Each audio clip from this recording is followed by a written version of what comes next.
दोस्तों अस्सलाम वालेकुम। असां हिन वक़्तु मौजूदु आहियूं। हीअ आहे बारात जे वेझो ही नायाब नस्ल जो जेको आहे हरण राति जेको आहे शिकार हिन ई कोड़की में फासायो आहे। हीअ कोड़की आहे जंहिंमें हिननि हरण फासायो आहे ऐं हरण जेको आहे हिन कोड़की में फासण हुजण करे जेको आहे से मरी वियो आहे। हीअ टंग जेका आहे न उहा जेको आहे से कोड़की तोड़े छॾी आहे। हीअ नायाब नस्ल जो नर हरण आहे।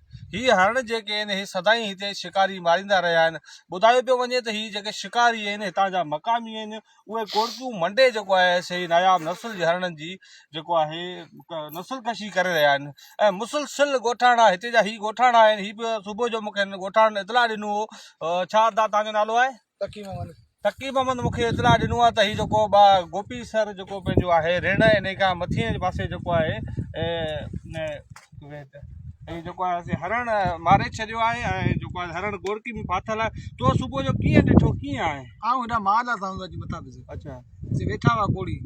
किथे जा कोली आहिनि? कोली असांजे ॻोठ में रहंदा आहिनि मथे। कहिड़ो नालो आहे कोली जो? साजन कोली। साजन कोली वेठो हरण ते? हा वेठो। हुन खां पुछो त भई छो कोड़की में फासायो आहे?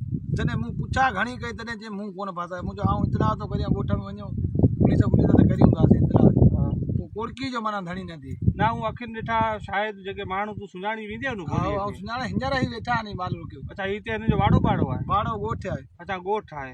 ही कोड़की मंडिल हिते पई हुई? कोड़की जा मंडिल आहे। छा में मंडिल हुई?